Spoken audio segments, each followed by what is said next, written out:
এই যে গতকালকে আপনাদের সন্তান তারেক রহমান বগুড়ে আসছে, এই যে হাজার হাজার মানুষ দেখা করতে গেছেন কেন?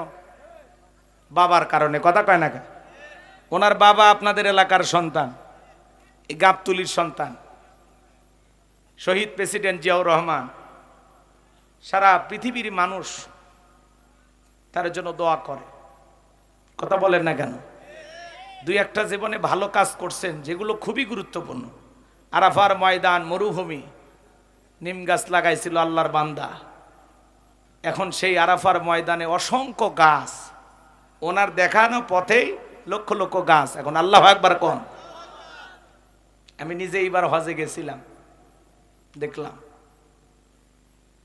বাংলাদেশের সংবিধানে সর্বপ্রথম বিসমিল্লাহ ঢোকায় দিয়েছেন আল্লাহর এই বান্দা শহীদ প্রেসিডেন্ট জিয়াউর রহমান।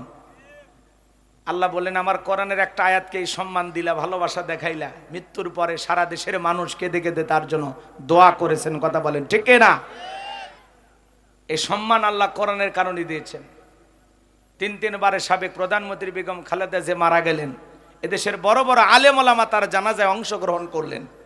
ডক্টর মিজানুর রহমান আজারি, কত বড় বড় আলেম ওলামা তার কফিনটা কাঁধে নিলেন, কবরে রাখলেন। এখনো কত আলেম ওলামা তার কবর জিয়ারত করে আল্লাহর কাছে দোয়া করেন।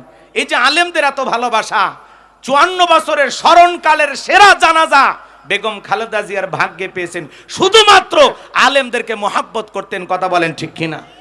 শাপলা চত্বরে ওই সমস্ত জালেম বেঈমানেরা যখন ইসলাম আলাদের নামের সাইজ, আল্লাহ হেদায়েত দান করে, ইসলামিক নাম রাখবেন, নবীদের নামের সাথে নাম মিলায় রাখবেন, সাহাবা ইকরামদের নামের সাথে নাম মিলায় রাখবেন।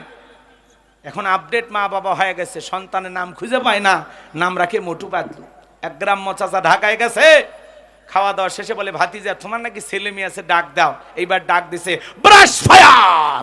গ্রাম্য চাচা মারছে দৌড়। বাবা এই বয়সে ব্রাশ ফায়ার করে মারিস না। কয় চাচা থামেন, আপনি না আমার ছেলে মেয়েকে দেখতে চাইলেন? বাবা দেখতে চাইছিলাম তো বলতেছে ছেলের নাম রাখছি ব্রাশ আর মেয়ের নাম রাখছি ফায়ার। কি আনকমন ডিজিটাল নাম, আপনি খুঁজে পাবেন না।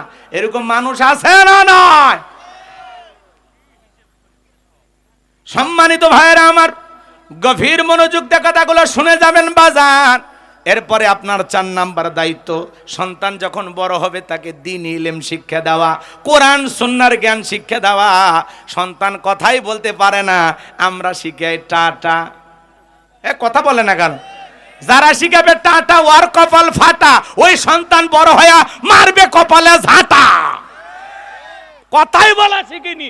এই আল্লাহ চাইলে আপনার ছেলে মেয়েকে বোবা বানাইতে পারে না? বাচ্চা কথা বলতেছে, শিখান। বিদায় দিচ্ছেন তার বাবাকে বা ভাইকে, শিখাই দেন, বলো বাবা ফি আমানিল্লাহ। সন্তান কথা বলতে পারে, আল্লাহর নাম শিখান, আল্লাহর জিকির শিখান, আলিফ বা তা শিখান। বলো বাবা আলিফ, বলো বা তা সা জিম শিখান। তা না, কয় বলো বাবা এ বি সি, সিতে ক্যাট, ক্যাট মানে বিড়াল, বিড়াল মেও মেও করে। আছে না নয়? কি আধুনিক মা বাবা হইলাম আমরা। সন্তানটাকে ইংলিশ মিডিয়ামে পড়াইলে কি গর্ব। হুজুর বড় ছেলেটাকে ইংলিশ মিডিয়ামে দিয়েছি, খুব ভালো মেধা, যথেষ্ট মেধাবী, দোয়া করবেন। আর যদি ছেলেকে মাদ্রাসা, হুজুর আপনাদের মতো হুজুর বানার মাদ্রাসা দিয়েছি, কি যে করবি, মানে আগ্রহই নাই। যে মাদ্রাসার পড়া যে একটা পড়া, বাপ যে মরে গেলে ছেলেটা যে জানাজা পড়াবে, কথা কন, আগ্রহই নাই। আসল কাম যারে দিয়ে হবে তার বিষয় পিতা মাতা একেবারে গাফেল। কথা বোঝেন না? নাকি ইংরেজি 2-4টা রচনা লিখলি, 2-4 পৃষ্ঠা পড়লে মনে হয় ফেরেশতারা মাফ করে দিবে, নাকি কন? ছেলে যদি পিতা মাতার কবরের পাশে দাঁড়ায় সূরা ফাতিহা পড়েও দোয়া করে, আর একবার বলে আল্লাহ আমার মা বাবাকে মাফ করে দাও, আল্লাহ তার পিতা মাতাকে মাফ করে দেবে। এমন সন্তান রেখে যান যে সন্তান আপনি মারা গেলে পাশে দাঁড়িয়ে কোরআন তেলাওয়াত করবে, আপনার কবরের পাশে দাঁড়িয়ে দোয়া করবে। কথা বলে ঠিক না? রাগ করতেছেন? হোক রাগ, মাঝে মাঝে রাগ করেন। কষ্ট মনের মধ্যে নেবেন না। 12টা হকের কথা বলতে গেলে লম্বা সময় লাগবে। 5 নাম্বার, ছেলে মেয়ে আস্তে আস্তে যখন বড় হবে, ছেলের এদিক 2 ছেলে হলেও আপনার আপন 2টা ছেলে, কিন্তু এক কম্বলের নিচে ঘুমাইতে দেবেন না। আলাদা আলাদা কম্বল, আলাদা আলাদা বিছানা, 2 মেয়ে আলাদা আলাদা বিছানা। কথা কয় না? আকাশ থেকে পড়ছে, হ্যাঁ করছে হুজুর এক কম্বলই কেনাতে এখানে 2 কম্বল। এটা নিয়ম। আপনার সন্তানের জন্য 2টা কম্বল, 2টা বাচ্চা 2টা কম্বল, 2টা মেয়ে 2টা কম্বল। কথা কয় না? যাক, ওইদিকে আর যাবো না, কষ্ট হচ্ছে মনে হয়। লোকমানে হাকিম ডেকে বলেন, ইয়া বুনাইয়া, হে আমার বৎস, হে আমার কলিজার টুকরা সন্তান, লা তুশরিক বিল্লাহ, আল্লাহর সাথে কখনো কাউকে শরীক করা যাবে না।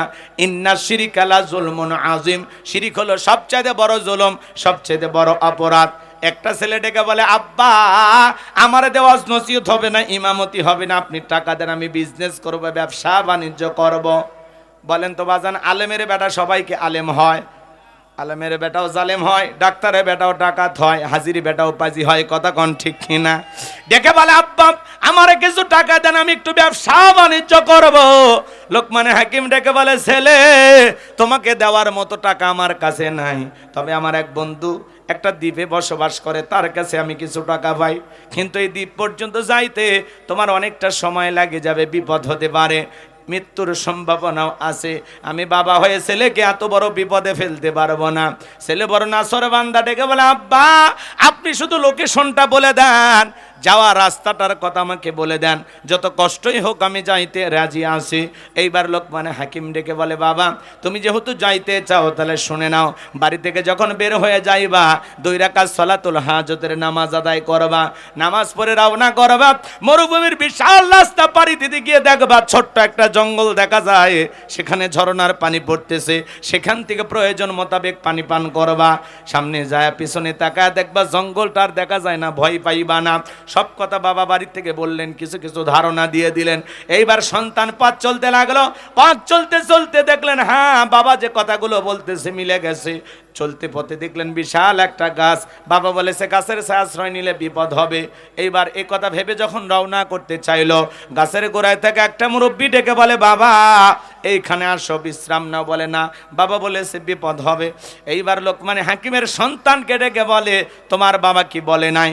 চলতি পথে একটা মুরব্বীর সাথে যদি দেখা হয়, মুরব্বী যা বলবে তুমি তাই শুনবা। বলে হ্যাঁ বলেছে, তাহলে ভয়ের কোনো কারণ নাই, তুমি আসো। এইবার লোকমানে হাকিমের সন্তান যখন গাছের আশ্রয় নিলেন, শরীরটা বড় ক্লান্ত, মুহূর্তের মধ্যে ঘুম চলে আসছে, আর গাছের গোড়া থেকে একটা বিষাক্ত সাপ বের হয়ে লোকমানে হাকিমের সন্তানটাকে সবল মারলেন। মুরব্বী তাকায় দেখে সত্যি তো ছেলেটার বড় বিপদ হয়ে গেল। এইবার সাপটাকে ধরলেন, লোকমানে হাকিমের সন্তানটাকে বিষমুক্ত করলেন। এক কপে ধারলে একটা অস্ত্র দিয়ে সাপটাকে 2টা টুকরো করে পেছনের অংশ ফেলা দিয়া মাথার অংশটা লোকমানে হাকিমের সন্তানের ব্যাগের ভিতরে তুলে রাখলেন। এইবার যখন ঘুম থেকে জাগ্রত হয়েছে, ডেকে বলে, বাবা সত্যি তোমার বড় বিপদ হয়েছিল, একটা সাপ তোকে সবল মেরেছিল, আমি তোমাকে বিষমুক্ত করেছি, আর টেনশন নাই। এইবার লোকমানে হাকিমের সন্তান 2 রাকাত সালাতুল হাজতের নামাজ আদায় করলেন। নামাজ শেষে ডেকে বলে, মুরব্বী ওই জনবসতিত এলাকায় গিয়ে বাবার পরিচয় দিলে তারা আমাকে সেই দ্বীপের রাস্তাটা দেখায় দিবে। মুরব্বী ডেকে বলে, আমি যদি তোমার সফর সঙ্গী হই তোমার কি কোনো আপত্তি আছে? বলে না, আমার কোনো আপত্তি নাই।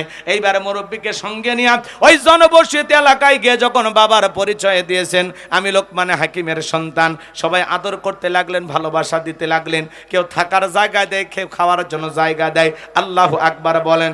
বাংলাদেশের সবচেয়ে বড় বক্তা, কোরআনের শ্রেষ্ঠ দায়ী আল্লামা সাইদি হুজুরের ছেলে যদি আপনাদের বগুড়া গাবতলীতে আসে, আর যদি বলে আমি সাইদি হুজুরের ছেলে, ভালোবাসা দিবেন কিনা বলেন? বাবার কারণে কথা বলেন। কোরআনের বাকি আল্লামা সাইদি হুজুরের ছেলেকে ভালোবাসা দিবেন বাবার কারণে। ডক্টর মিজানুর রহমান আজারি ভাই, তার ছেলে যদি এলাকায় এসে পরিচয় দেয় আমি আজারি সাহেবের ছেলে, আপনারা ভালোবাসা দিবেন কিনা বলেন? একটু মহব্বত করবেন না? কার কারণে? এই যে গতকালকে আপনাদের সন্তান তারেক রহমান বগুড়ায় আসছে, এই যে হাজার হাজার মানুষ দেখা করতে গেছেন, কেন? বাবার কারণে। কথা কয় না? ওনার বাবা আপনাদের এলাকার সন্তান, এই গাবতলীর সন্তান, শহীদ প্রেসিডেন্ট জিয়াউর রহমান। সারা পৃথিবীর মানুষ তার জন্য দোয়া করে। কথা বলেন না কেন? দুই একটা জীবনে ভালো কাজ করছেন যেগুলো খুবই গুরুত্বপূর্ণ। আরাফার ময়দান, মরুভূমি, নিম গাছ লাগাইছিল আল্লাহর বান্দা। এখন সেই আরাফার ময়দানে অসংখ্য গাছ, ওনার দেখানো পথেই লক্ষ লক্ষ গাছ। এখন আল্লাহু আকবার কোন। আমি নিজে এইবার হজে গেছিলাম, দেখলাম বাংলাদেশের সংবিধানে সর্বপ্রথম বিসমিল্লাহ ঢোকায় দিয়েছেন আল্লাহর এই বান্দা শহীদ প্রেসিডেন্ট জিয়াউর রহমান। আল্লাহ বলেন আমার কোরআনের একটা আয়াতকে এই সম্মান দিলা, ভালোবাসা দেখাইলা, মৃত্যুর পরে সারা দেশের মানুষ কেঁদে কেঁদে তার জন্য দোয়া করেছেন। কথা বলেন ঠিক না? এই সম্মান আল্লাহ কোরআনের কারণে দিয়েছেন। তিনবারের সাবেক প্রধানমন্ত্রী বেগম খালেদা যে মারা গেলেন, এদেশের বড় বড় আলেম ওলামা তার জানাজায় অংশগ্রহণ করলেন। ডক্টর মিজানুর রহমান আজারি, কত বড় বড় আলেম ওলামা তার কফিনটা কাঁধে নিলেন, কবরে রাখলেন। এখনো কত আলেম ওলামা তার কবর জিয়ারত করে আল্লাহর কাছে দোয়া করেন। এই যে আলেমদের এত ভালোবাসা, 54 বছরের স্মরণকালের সেরা জানাজা বেগম খালেদা জিয়ার ভাগ্যে পেয়েছেন। শুধুমাত্র আলেমদেরকে মোহাব্বত করতেন। কথা বলেন ঠিক কিনা? শাপলা চত্বরে ওই সমস্ত জালেম বেঈমানেরা যখন ইসলাম আলাদের হত্যা করার জন্য ষড়যন্ত্র করেছিলেন, কেউ দেখার মতো ছিল না। সে সময় বেগম খালেদা জিয়া বলেছিলেন যে আমার দলের নেতাকর্মীদেরকে বলবো শাপলা চত্বরে যা হাফেজ আলেমদের পাশে দাঁড়াও। রাতের আধারে মিডিয়া বন্ধ করে, লাইট ক্যামেরা বিদ্যুৎ সব বন্ধ করে বর্বর হামলা চালিয়ে অসংখ্য মায়ের বুক খালি করা হয়েছে। আর এটাকে নিয়ে তারা ঠাট্টা বিদ্রুপ করলো, রং মেখে হুজুরেরা শুয়েছিল। কথা কর না কে? একজনের স্বভাব ছিল হুজুর সহ্যই করতে পারে না, আর একজনের স্বভাব ছিল আলেমদেরকে মহাব্বত করত, ভালোবাসত। কথা বলেন না কেন? এই জন্য দোয়া পেয়েছেন, ভালোবাসা পেয়েছেন। এত বড় জানাজা তার নসিবে তকদিরে ভাগ্যে আল্লাহ জুটাইছেন শুধুমাত্র আলেমদেরকে ভালোবাসার কারণে। জীবন দশায় কখনো আলেমদেরকে অসম্মান করে একটি কথা বলেননি, ইসলামকে অসম্মান করে একটি কথা বলেননি। কথা বলেন ঠিক না? সেই মানুষটাকে আপনি করেছিলেন ঘর ছাড়া, আর আল্লাহ আপনারে করে দিয়েছিলেন দেশ ছাড়া। কথা বলেন, কথা বলেন। আছে আছে। সেদিন তিনি 9.5 মিনিট কেঁদেছিলেন বেগম খালেদা জিয়া, আর বলেছিলেন বিচার দিলাম আল্লাহর কাছে। আল্লাহ বিচার করে নাই। উনি ওনার জীবন দশায় ওনার পতন দেখে গেছে। কথা বলেন ঠিক কিনা? যেটা হলো আল্লাহর ফয়সালা। আমরা চাইছিলাম ম্যাডাম পদত্যাগ করেন, আল্লাহ বলে কিসের পদত্যাগ? ওরা যে অন্যায় অপরাধ করেছে শুধু পদত্যাগ না, আমি আল্লাহ দেশ ত্যাগ করতে বাধ্য করব। কথা বলেন ঠিক কিনা? ইন্না বাতাশা রাব্বিকা লাশাদীদ। আল্লাহর পাকড়াও বড় কঠিন, আল্লাহ ধরে না। যেদিন ধরেছে মামু বাড়ি দিল্লি গিয়ে পড়েছে। কথা বলেন ঠিক কিনা? দেশে আগুন লাগাইয়া জনতারে জ্বালাইয়া, দেশে আগুন লাগাইয়া জনতারে জ্বালাইয়া, পালাইয়া সাইরা গেলে ঢাকা। গণভবনটা এখন ফাঁকা ববুরে, গণভবনটা এখন ফাঁকা। দেশে আগুন লাগাইয়া আলেমদের জ্বালাইয়া, দেশে আগুন লাগাইয়া জনতার জ্বালাইয়া, পালাইয়া সাইরা গেলে ঢাকা। গণভবনটা এখন ফাঁকা ববুরে, গণভবনটা এখন ফাঁকা আপারে, গণভবনটা এখন ফাঁকা। ক্ষমতার চেয়ার পরে আসে, কিন্তু ওই চেয়ারে বসা মানুষ নাই। আল্লাহর ফয়সালা এইভাবে হয়। কথা বলেন। আলেম ওলামাদেরকে, হ্যাঁ এই দেশে মাটিও হবে না, কথা ঠিক, এটা হয়তো বা নসিবে হবে না। কথা বলেন। আপনি জানেন এই যে 2 দিন আগে তার একটা অডিও ফাঁস হয়েছে। উনি ওই দেশ থেকে কল রেকর্ড ফাঁস করে বলতেছে আমাদের সুযোগ দেন নির্বাচনে অংশগ্রহণ করার, জনগণ চাইলে ভোট দিবে, না চাইলে দিবে না। ও আপনি 3বার দেশের জনগণকে ভোট দিতে দিলেন না, এইবার একটু আপনারে ছাড়া হচ্ছে, খুব আফসোস হচ্ছে। দেখেন অন্যজনকে ছেড়ে নির্বাচন করলে কেমন হয়, একটু মজাটা টের পান। কথা কয় না কে? কি দরকার ছিল ভারতে যাবার? সৌদি আরবে গেলেন না, মালয়েশিয়া গেলেন, দাদাদের সাথে আপনাদের সম্পর্ক ভালো ছিল। কথা কন ঠিক কি না?